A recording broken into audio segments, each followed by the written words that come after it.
Season greetings! Hello guys, hope you're all well. Okay guys, so season 37 on Diablo 3, I know right, and it's the cube season, so basically the cube can take any weapon, any jewelry, any armor in any slot, and it allows you to do some really strong builds in this season. It's actually one of the fan favourites of all time. This particular build guys is for the witch starter, and it's basically the super lazy chicken. It has huge amounts of tank, tons of DPS, it does speeds, GR speeds and push. I was rank 1 for a little while. I've been knocked off now. I'm now rank 2. Assyrian, I'm coming for you, bro. Coming for you. So yeah, guys, I'll be streaming this on next week, on from Wednesday to Sunday, over on my Twitch channel, which is right there, twitch.tv/BigDaddyDen76. Feel free to come on by, guys. Doing D3, D4, PoE2, all sorts of action RPG games. Lovely.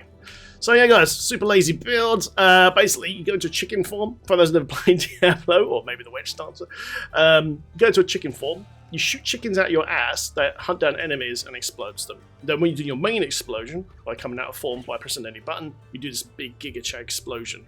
And you get lots of extra explosions on top from enemies that die due to the knife. Okay, so basically you want to round up lots and lots of density around the elite pack, and just go click and just watch the whole thing blow up. Okay, you want to do this on the poison rotation from the COE ring. Okay, that hits poison rotation, which is just after physical. That's when you want to explode. Watch everything get absolutely destroyed. Okay, our RE ring is procs for us automatically because of the season buff, because we can basically use Wormwood now, which is great. Clock Eye to increase our damage, and Ranger to achieve 6 piece and 3 piece here. Let's quickly show run in action and talk about the rotation. Right then, guys, first thing you need to do is cast Soul Harvest on enemies. This activates our damage reduction. Without that, we're going to die. Then cast Ring of Poison, Nado, go into chicken form, okay? Dodge all the bad stuff. You're super mobile. And we're waiting for poison rotation right about there. Boom! There you go. And it's dead. Pardon the pun, but it's clucking great. Yes, yeah, I said it, guys. I said it. Well, let's go forward there. Let's go forward. Let's find them back. You can't just run forward like this and just hit these little weak trash packs, because as you kill targets, your cooldown will refresh for Hex because of the GI passive we're using. Here's another pack. Something you want to do, grab as many mobs as possible. Remember, keep an eye on this. We're looking to explode on poison rotation, which is just after physical. Go into your rings of power if you can. Bang! And everything dies. And literally, that's all you gotta do throughout the whole run there. Same for the Rift Guardian as well, actually. If you get a Rift Guardian that has spawns ads like Hamlin, Sactress, things like that, they're the best ones to have. Boom! There you go, man. He didn't die that way immediately because there's not enough targets around him to die. Because the more targets around him that would die to manage his carbon knife set would do additional explosions. So sometimes you can pull like 200, 300 mobs on the GG map, pull it right on top of a leader pack, and then just go click and just watch the bomb go off, okay? Ring of Poison procs fetches for us as well. The more fetches we have, the more damage you do with our chicken explosion, by the way. Anyway, you get the idea. Let me just port back. There we go, just port this out. I'm going to go over the build now and stuff like that. But yeah, super easy, man. I'll just cancel this, close Grey Rift. There we go. Alright then, guys, so what do you need to achieve this super lazy, super tanky build? Because you do have a lot of HP, 1.6 million HP. It's insane, man. You get tons of toughness as well. Alright guys, so you need the ARACHYR set, gloves, shoulders, chest, boots, and gloves, okay? Pants and boots, okay? And then 2-set bonus gives you a Spider Queen that doesn't really do anything. Then you get damage reduction from the web, which is lovely, from the Spider Queen. So when you're in the web, you just get tons of damage reduction. It's insanely good. Really tanky build. Then we get 11,500 damage to Hex, basically, for basically our chicken explosion. Okay, boom, lovely. And then, guys, we've got a Guardian set. Just do bounties until you eventually get this. And you get the plan, craft it. You just want the helmet and the belt. And what this does, it gives you massive damage reduction from range and melee, but also gives you tons of main stats. See that 100% increased strength, dex, intel, vitality? So if I take this off, look at my intel drop. 24k all the way to 13. Now I've only got 675k HP. Put it on, boom!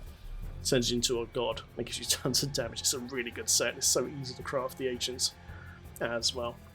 Awesome. Ring, guys, Ring of Emptiness. Okay, so if it's affected by Pestilence, Locust Swarm Pestilence, which is done for us automatically from the cube, from Wormwood, it'll increase the damage up to 200%. Then we're using Trap for extra damage. Convention of Elements, guys, with Stricken. Okay, if you're doing GR speeds, you can take the Stricken out and just stick in a gem with a powerful instead. Okay, for like low B speeds. Honestly, if it dies really quickly anyway, it just needs stricken one in case you get a strong target you can take out. But yeah, just explode on the poison rotation in density. Preferably. Bang! You just blast it, okay?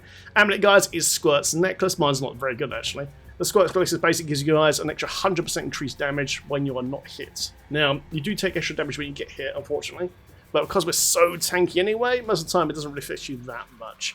When you get a shield pylon during your GR push, or speeds, or etc., the damage buff is up all the time. It's on 10 stacks. It just makes a huge increase to your DPS. We're using the Enforcer, guys, because we need our fetishes to stay alive, so we can consume them using the Cluck-Eye to make our damage for our chicken hit even harder.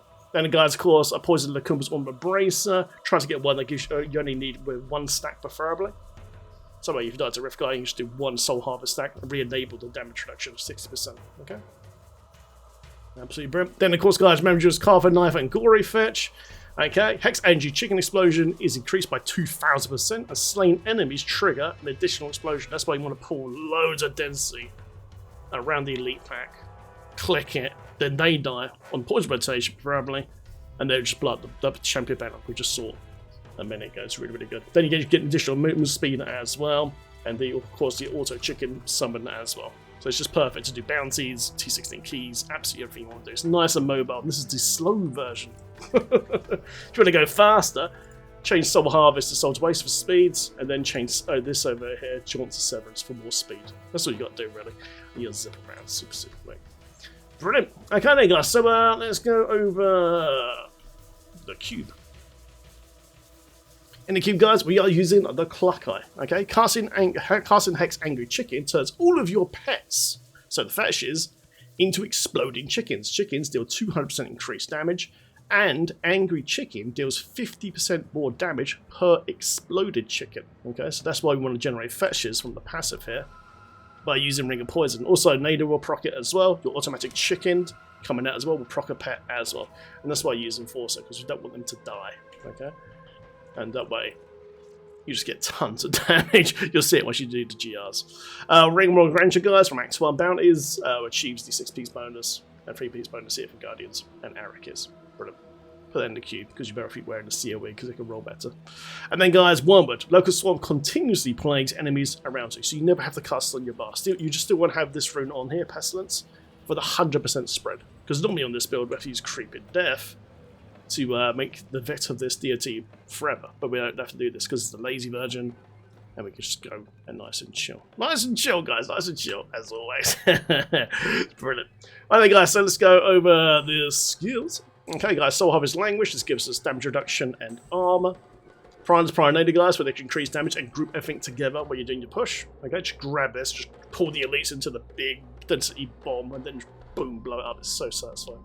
Look, so Pestilence, guys, like we saw 100% spread, so it just debuffs everything for your Ring of Emptiness. So Spirit Wall Jaunt, guys, basically makes you immune for 3 seconds. Really, really useful. If you're messed up your cooldown reduction on Hex, Angry Chicken, you can hit this and be safe for 3 seconds. It's really Hex Angry Chicken, guys, the main one you use to go to chicken form. Wall of Death, Ring of Poison, like I said earlier, you cast this in masses of density. So basically, every time it does a tick on an enemy, it would give you fetishes from the passive. Okay? Really, really poor. Compass Rush, guys, with extra damage within 20 yards, 25%. Sycophants, guys, so like I said, as you do in the Poison Ring especially, generates those pets. Also, any damage, like piranhas, chicken things, etc., etc.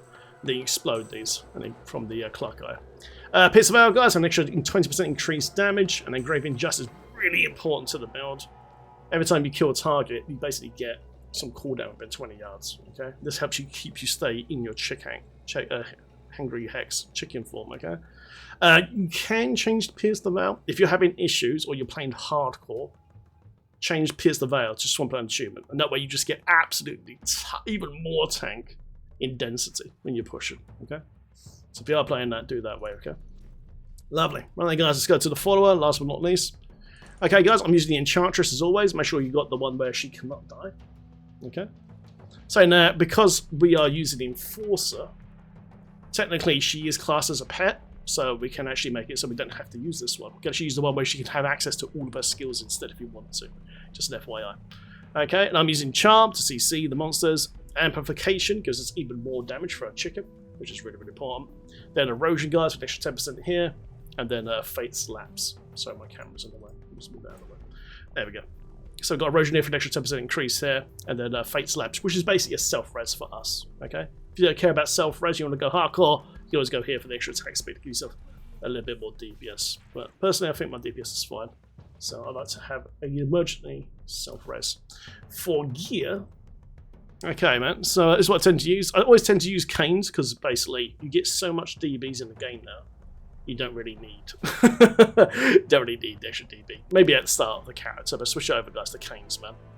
And that way, you got a chance to get an extra keystone, okay, when you're doing your general farming, which is really, really nice. I always use a Thunder Fury, guys, which is basically a lightning-based weapon that does lightning procs with a Wildwood ring, okay? Because that way it has a chance to do a lightning stun for 1.5 seconds. And when you're fighting a Rift Guardian boss, this combo just CCs the boss like crazy. Then just put lots of attack speed rolls in your gear, weapon, jewelry, gloves, etc., and she basically becomes a CC bot. And she could just literally just CC the Rift Guardian for most of the fight. It's really, really good.